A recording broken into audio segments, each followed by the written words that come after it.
So in assisted living, you have many different options. I'm kind of jumping back to assisted living for a minute here.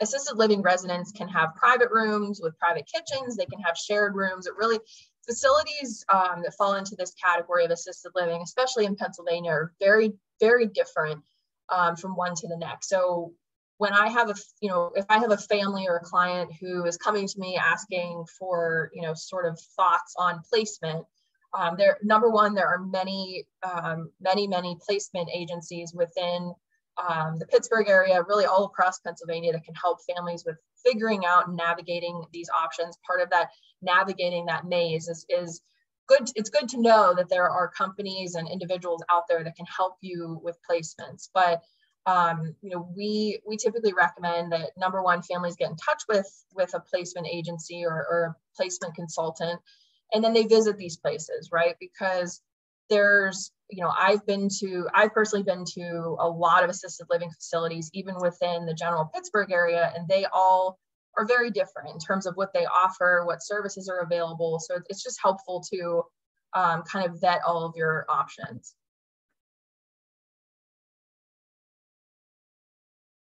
Okay.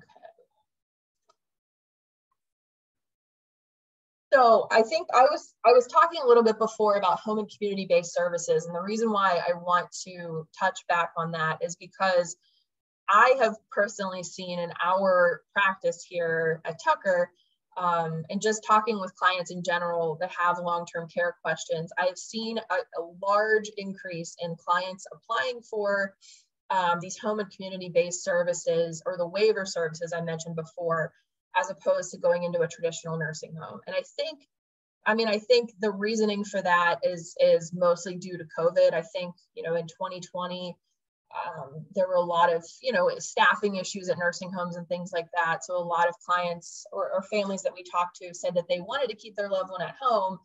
But, if your loved one is at home and you're trying to pay for caregivers privately, if you've been through that scenario, you know that when I say it's expensive, that may be an understatement. It's very, very, very expensive.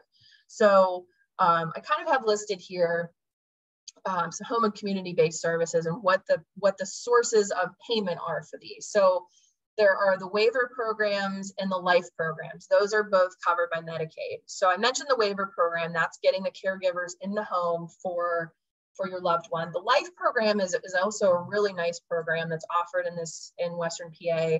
You may have seen, Community Life Pittsburgh, those types of vans and shuttles and such driving around the city. And so the purpose of those programs is it's a Medicaid program for someone who qualifies for skilled nursing care, but they're allowed to do a combination of having at-home caregivers and being able to be transported to a life facility to, interact with other people, have a meal there, have 2 meals a day there, whatever the arrangement is, and, have that social interaction, but also it's possible that the individual could see their healthcare providers or see a doctor at the life facility as well. So that's another program that's available.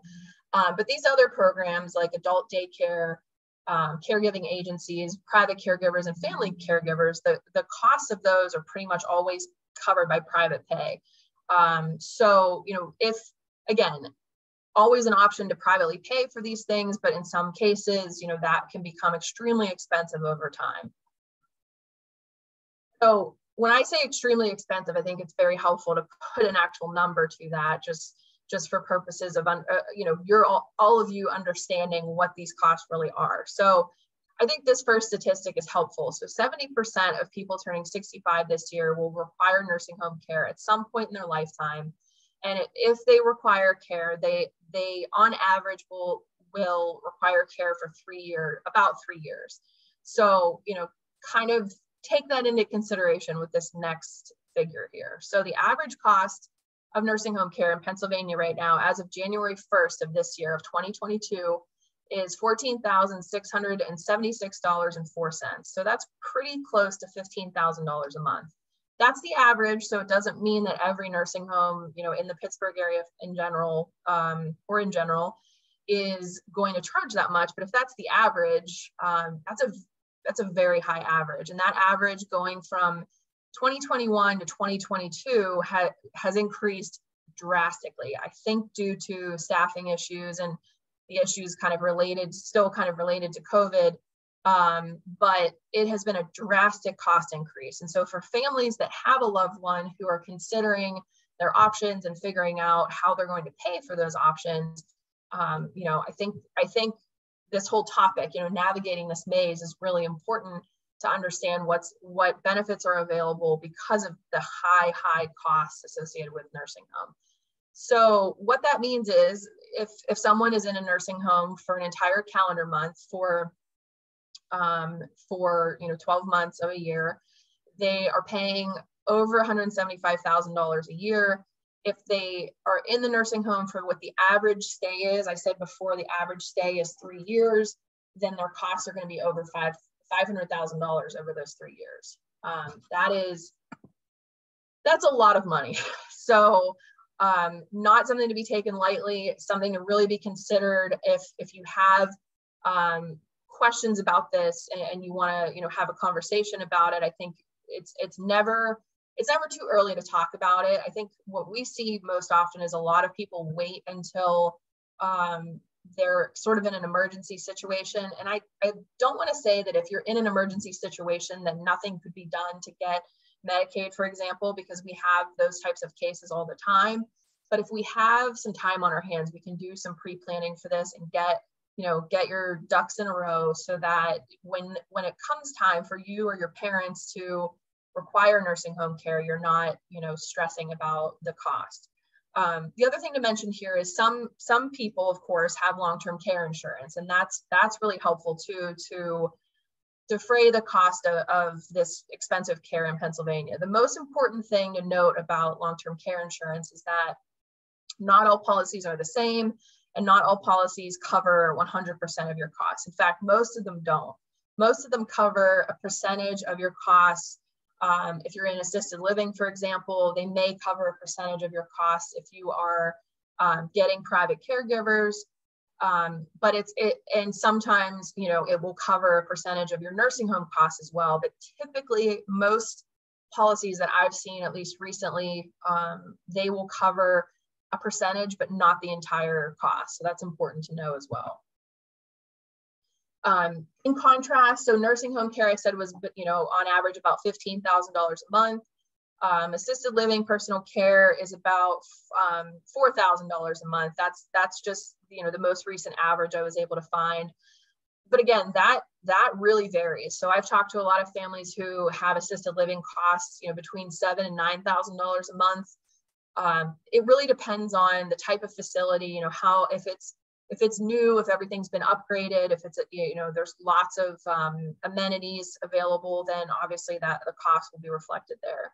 But again, even with assisted living, if we're looking at the average, that costs about almost $50,000 a year. That's also a pretty significant cost as well.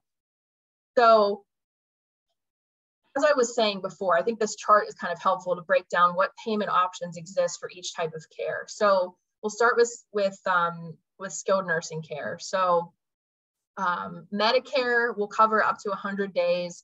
They don't always cover a full 100 days, but you know, for a lot of people who go into a nursing home, yes, it's nice that Medicare will cover some of the cost, but you know, for a lot of people, when they go into a nursing home, they're pretty much knowing that it's going to be a long-term stay. So there needs to be a plan for payment after Medicare, you know, is done with coverage. So in skilled nursing, as I was saying, medical assistance, you know, is a payment option, as well as private pay. You know, I'm not saying that you have to apply for Medicaid if you're in a nursing home, but it is certainly a government option available to cover the cost of your room and board while you're in skilled nursing. I'm not going to cover much about veterans benefits today, but there is a VA aid and attendance benefit that's available for veterans or their spouse. That is something to look into. You know, if your parents, one of your parents, or you know, you or your spouse was a veteran. But again, that's the VA benefit is going to be a monthly amount that you receive based on what the current aid and attendance amount is. It will not be, you know, covering all of your costs in full. I'm going to skip through the Medicare piece of this. I just want to make sure we have time for the Medicaid. So talking about Medicaid, here's kind of some major rules to keep in mind. So for the applicant, the actual, you know, person who's applying for Medicaid, and this is whether or not they have a spouse that's also living at the time, that person can keep usually either $2,400 or $8,000 worth of assets in their name to be eligible for Medicaid. And again, specifying here that is the person or the spouse that's applying for Medicaid. So if someone's applying for Medicaid and they're married, the rules are different in terms of how much their spouse is able to keep or maintain, and we'll talk a little bit about that as well. As I say here, there are protections in place for the community spouse, and what that means is, you know, the community spouse is typically the healthy spouse.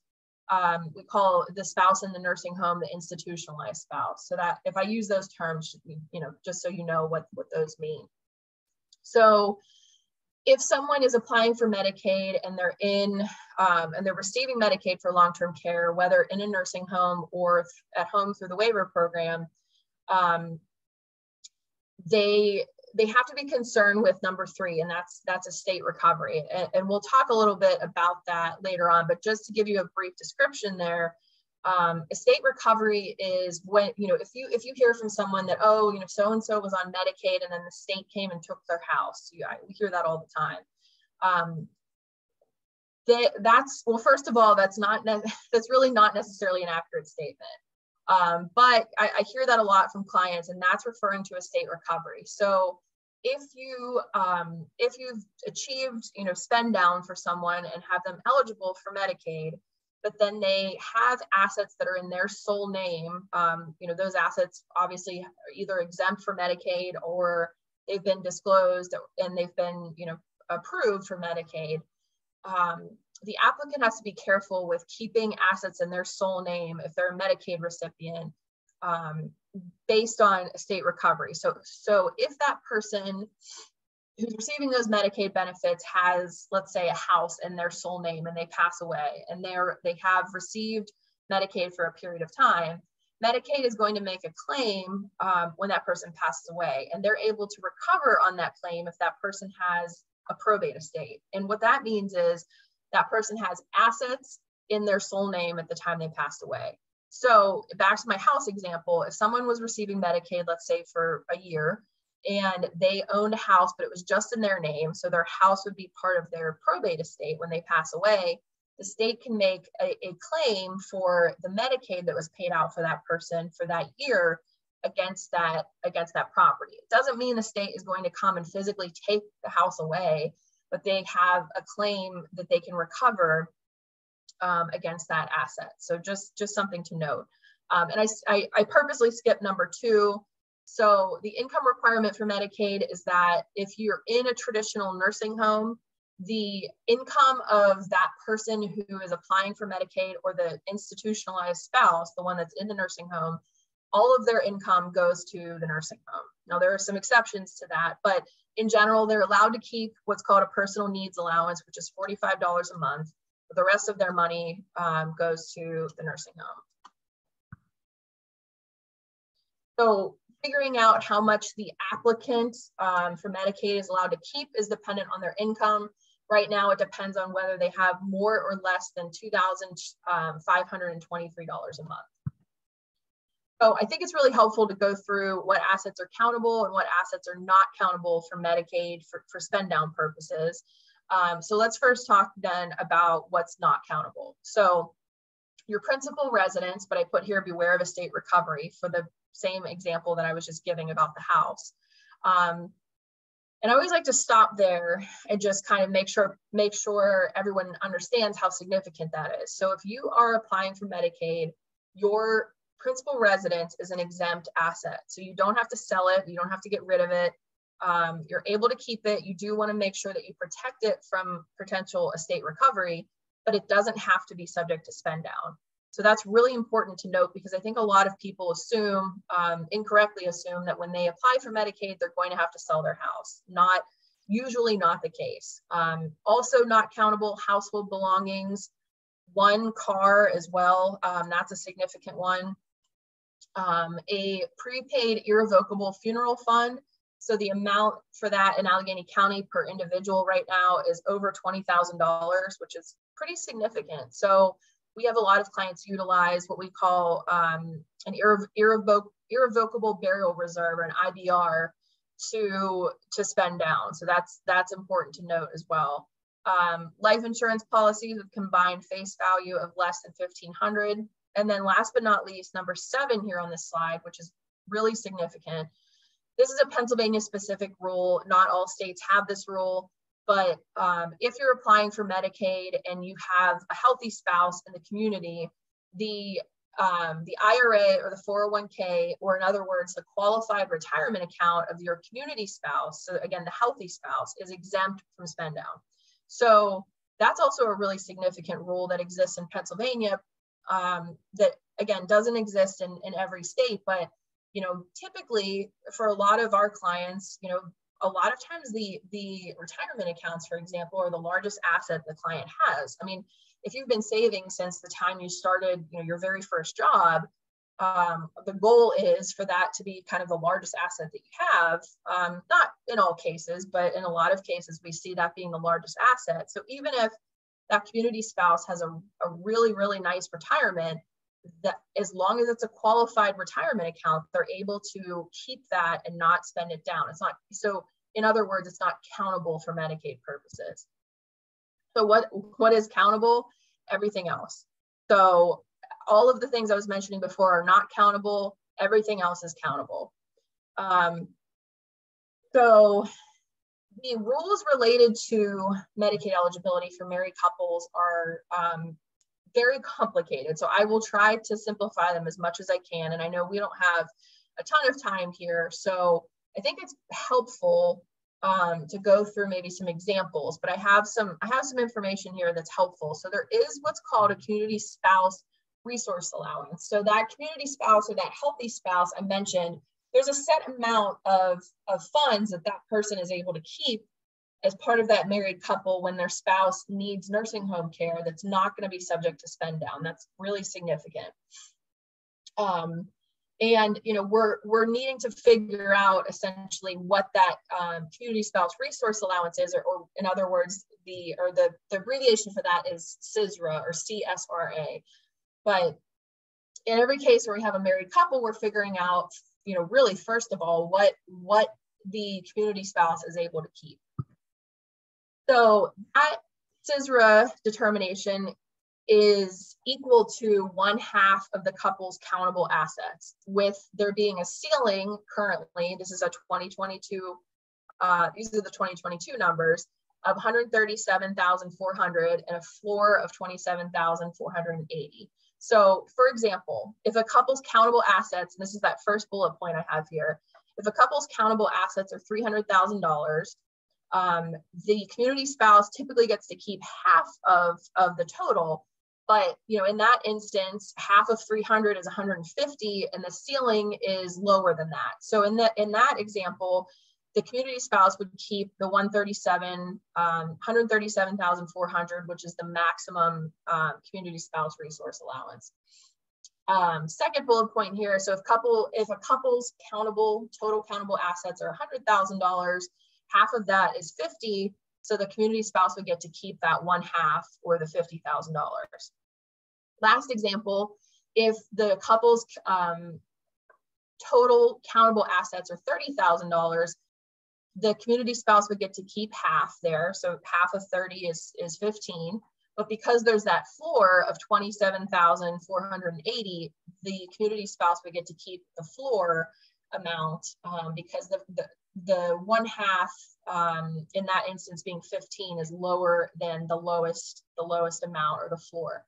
So hopefully those examples help a little bit for you to understand how spend down works. I know, again, it is very complicated. So if you have additional questions about it, I'm happy to assist. With countable assets as well for Medicaid, the titling of them, you know, especially for a married couple, you're looking collectively at what that couple has. So it's not so much, oh, well, if, you know, husband goes into a nursing home and wife is in the community, then, you know, only the things that are just in husband's name will count toward his Medicaid spend down. Unfortunately, it doesn't work that way. We're looking at collectively what the couple has. We also have to look at, you know, if someone's applying for Medicaid, if they have assets that are in joint names with other individuals, like, you know, a sibling or a friend, we have to look at those as well. So a lot of people will ask us as well, you know, if we are looking at getting eligible for Medicaid and you're saying we need to spend down a certain amount of our assets, what can we spend down on? And so here's an example of some things that you can use for spend down purposes. Obviously, the nursing home bill, you know, that could be incorporated as part of a spend down plan, you know, to pay part of the bill and then get onto Medicaid after that. You can pay off debt. You can do home repairs. A lot of clients will do, because that principal residence is an exempt asset, you can do home repairs on that, you know, on that asset as part of your spend down, as long as you disclose them and show, you know, what the expenses are. You can, you know, all of these other things, prepay your funeral and burial arrangements, clothing, travel, legal or medical bills, new car, all of these things, as long as they are disclosed as part of your Medicaid application, these are all things that you can spend down on. You can also purchase what's called a Medicaid compliant annuity, which is converting an asset into an income stream for the benefit of the community spouse. If you're applying for a married couple, again, that's really oversimplifying a very complicated concept, but just putting it out there that the Medicaid compliant annuity is something that exists and you're able to use as part of spend down, as well as transfers to disabled children. So you're able to transfer to disabled children without there being a penalty for transferring. So speaking of penalties, everybody's probably wondering, you know, when is she going to talk about the 5-year look back period for Medicaid? Because most people that have some knowledge of long-term care understand that there is a 5-year look back period. So the significance of that is that Medicaid is looking back 5 years from when someone applies to determine if they've made transfers that amount to gifts for, you know, less than fair consideration. So we always need to consider when we're applying for Medicaid for someone what they've done within the last 5 years. If they've made substantial gifts, those gifts have to be disclosed, and, you know, there is a penalty that will come along with those gifts. So but it's important to note that just because you've made gifts within the last 5 years does not mean that you will not be eligible for Medicaid. That is the most important part of this, because I think a lot of clients think, oh, well, I gifted, you know, a bunch of money to my children, you know, 3 years ago for a certain thing, and now if I'm applying for Medicaid, I'm going to be disqualified. And that's not the case.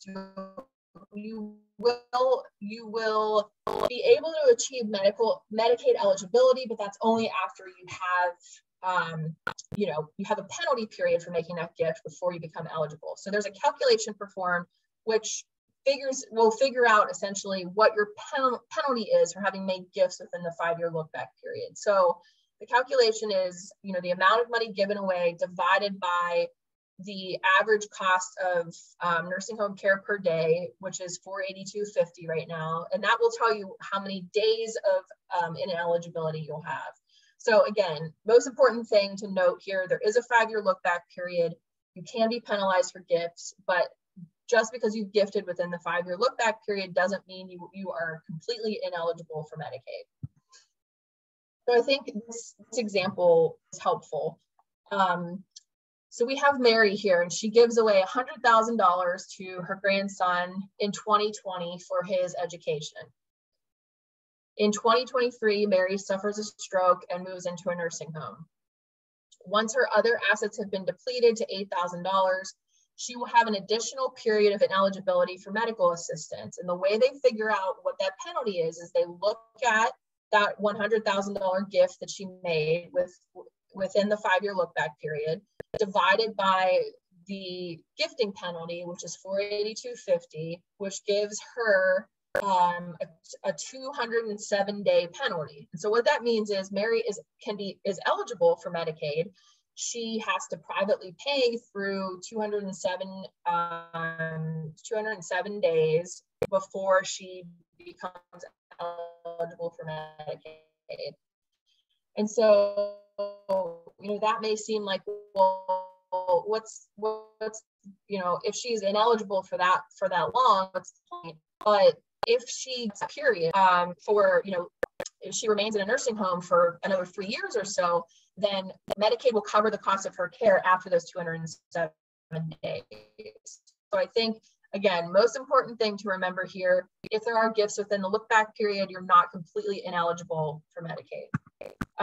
And so another question I get a lot is, but can't you give away $16,000 per year? That's the gift tax rules with the IRS. So per the IRS rules, yes, you can give away up to $16,000 per child per year without there being a gift tax ramification. But the Medicaid rules are totally separate and apart from the IRS rules. So if you make gifts, of $16,000 this year, for example, and you apply for Medicaid next year, you'll be penalized for those gifts. I know that's kind of, clients always hate to hear that because they think, oh, well, the IRS says it's okay, but Medicaid doesn't. But unfortunately, the rules aren't exactly the same. Okay. Skip through a few of these things. Actually, let me go back here. So we're talking about gifting within the 5-year look back period, and there being the Medicaid applicant being penalized for having made those gifts. So, but there is no period of ineligibility or no penalty for asset transfers made to your spouse, to a blind or disabled child, a trust for the benefit of a blind or disabled child, a trust for the benefit of a disabled person under the age of 65, a trust for the benefit of an under 65 disabled applicant, or a pooled disability trust. So these are really important to note because these are kind of exceptions to those gifting rules. Same goes for transfers of principal residence. No penalty period if transfer is going to a spouse, to a child under the age of 21, to a blind or disabled child, a caretaker child, or a sibling living at home with an equity interest in the home. Caretaker child is one we see happen very often. So as long as the person applying for Medicaid has been living with their child, and when I say child here, I'm talking about typically an adult child. If that adult child has been living with the applicant for 2 years or longer, and is provided them care in the home, which has allowed them to not need nursing home care sooner, that Medicaid applicant can transfer their house directly to that caretaker child without there being a gifting penalty for that, and in order to protect that house for estate recovery purposes. So that's something we see happen fairly often. I'm going to skip through a couple of these. I want to go to, I talked about estate recovery already. So I think the last thing that I want to cover before we get to Q&A is pre-planning for Medicaid, and especially pre-planning for the family home. So I think, in order to avoid there being estate recovery, you can, actually transfer the property if it's owned jointly to the community spouse to protect that asset from estate recovery. You can transfer it to your children, but there are some risks associated with that, as I have indicated here on this slide. And you can also transfer the home to an asset preservation trust or an irrevocable asset protection trust. So it is, of course, it's very important to consider pre-planning and estate planning for your loved one or yourself or your spouse.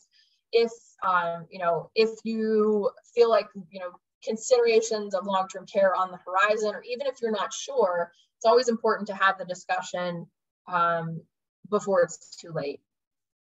So one of the one of the options that we use most often for pre-planning is an irrevocable trust. So this is a mechanism that can be used for asset protection purposes for long-term care.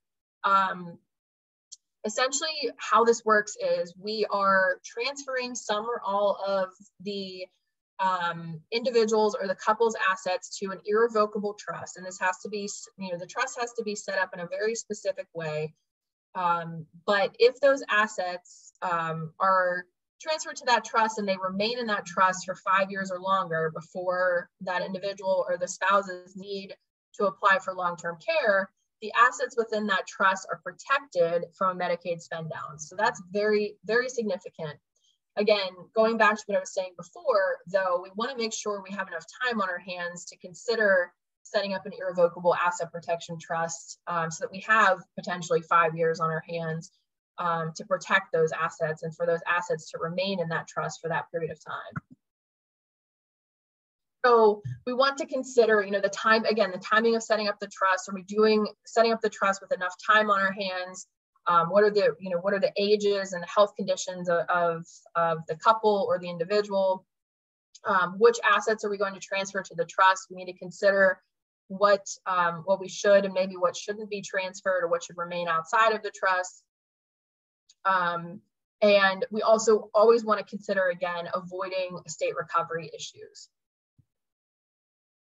So I think I'm going to stop there. I know, again, this was probably a very broad overview. There's only so much you can talk about here without going into the weeds within this time frame. But hopefully, I provided you with some information and some insight about long-term care and Medicaid.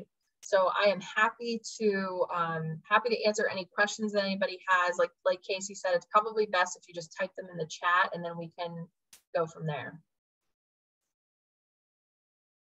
Now is the time to ask any burning questions.